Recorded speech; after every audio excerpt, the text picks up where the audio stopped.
He thought his power would protect him. He believed no one would dare challenge him. But then Pam Bondi exposed his secret deals, and his reign came crashing down. As Florida's former Attorney General, Pam Bondi had tackled corrupt politicians, drug cartels, and high-profile criminals who thought they were untouchable. But this was different. She sat at her desk, flipping through the thick file in front of her, financial records, deposition transcripts, sworn affidavits. The deeper she went, the worse it got.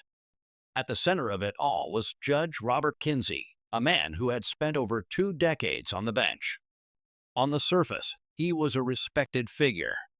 His reputation? Impeccable. But Bondi knew better than to trust appearances. Across from her, Kyle Donahue, her whistleblowing client, sat stiffly. A former clerk at the courthouse, he had uncovered something others would have buried. But not him. He'd come forward, risking his career and his safety. "You're telling me Kinsey's been fixing cases for years?" Bondi asked, her voice steady but sharp. Kyle exhaled, rubbing his hands together. "Not exactly. People noticed. They just turned a blind eye. He was careful, never took cash directly. But I saw things.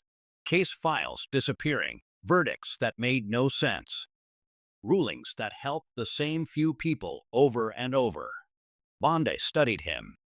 Whistleblowers were rare. The ones who made it this far, even rarer. "Give me specifics," she said. Kyle nodded. "Take Daniel Reyes, the developer caught in that real estate scandal. He should have gone to prison for fraud, millions of dollars, but Kinsey tossed out key evidence. Suddenly, Reyes walked free." Bondi flipped to Reyes's case in the file. Kinsey's reasoning was flimsy at best, corrupt at worst. But there was more, dozens of similar cases. Corporate executives, offshore businessmen, money launderers, all mysteriously walking free thanks to Kinsey's decisions. "What do you have on his finances?" Bondi asked. Kyle hesitated. "His official records are clean. No major deposits, no sudden changes in lifestyle. But there's offshore accounts, real estate holdings under different names.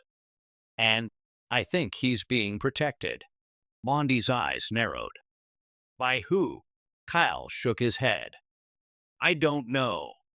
But if you dig deep enough, you'll find the names." Bondi leaned back. This wasn't just about one corrupt judge. This was bigger. A system built to protect the guilty and silence anyone who got too close. Her gut told her one thing: Kinsey wasn't going down quietly. But she wasn't afraid of a fight. Pam Bondi sat in her car, just a block away from the courthouse. The Florida heat pressed against the windows, but her focus was elsewhere. Inside, Judge Robert Kinsey carried on like any other day, his black robe shielding him from suspicion. Her phone buzzed. "Detective Mark Henshaw." She answered immediately. "Tell me you found something." His voice was low, cautious. "You're not going to like this." Kyle was right. Kinsey's got shell companies, offshore accounts. They all link back to cases he ruled on. And every single one benefited a high-profile defendant. Bondi's grip tightened on the steering wheel. This was enough to open an investigation. But there was more. Henshaw's next words made her stomach twist. "Kinsey knows he's being watched. He's moving money, getting ready to run." Her heart raced. The pressure was working. But now, it was a race against time. Inside the courthouse, Bondi moved swiftly through the marble halls, her heels clicking with purpose. The building smelled like paper and old wood, the kind of place where decisions were made, where lives were changed. Kyle was waiting outside Kinsey's courtroom, his eyes darting nervously. "Are you really doing this?" he asked. Bondi nodded.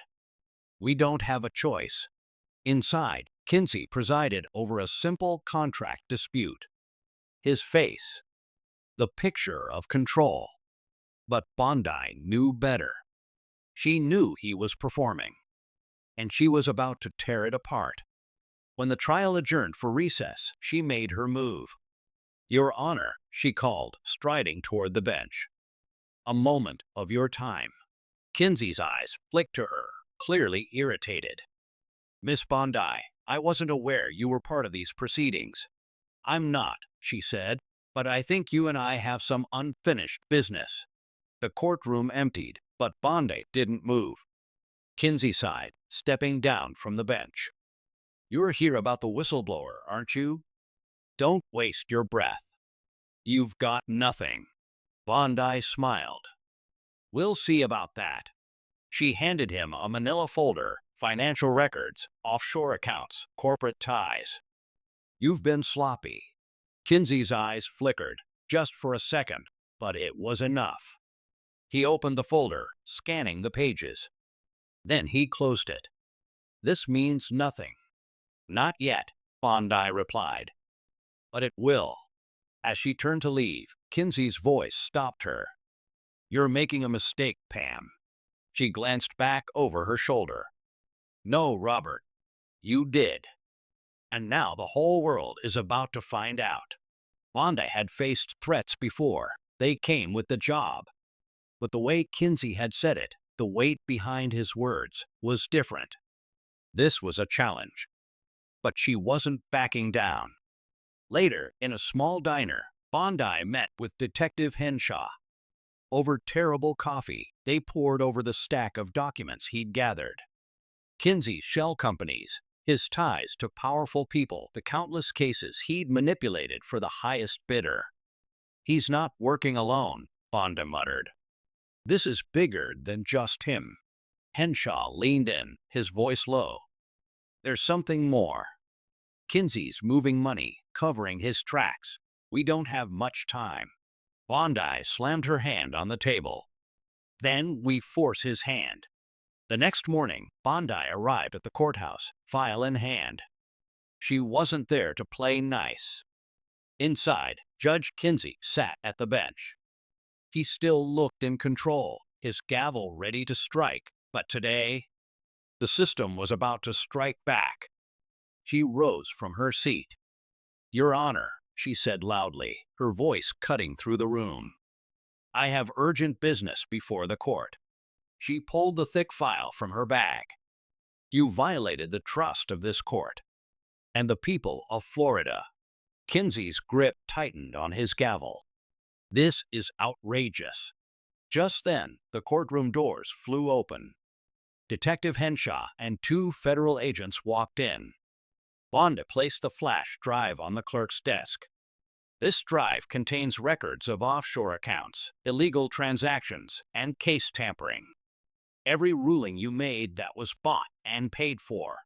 Kinsey's face drained of color. "This is a baseless attack," he spat. "Not anymore," Henshaw said, stepping forward. "We have a warrant for your arrest." The courtroom erupted in whispers. The once untouchable Judge Kinsey, exposed, arrested, his power stripped away. As Kinsey was escorted out of the courtroom, his eyes locked on Pam Bondi. There was something darker there. A warning. But Bondi didn't flinch. She walked out of the courthouse into the blistering Florida sun. It was over for Kinsey, but not for the system. "It's not over," Bondi said, her voice steady. Henshaw nodded. "You're right. Kinsey's just the tip of this mess. We've got a long way to go." Bondi stopped, turning to face him. "Then we don't stop here. Corruption doesn't always shout. Sometimes it hides behind a judge's gavel. But real justice finds its way." And Pam Bondi?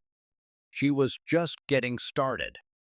Subscribe for more stories that uncover the hidden battles for justice.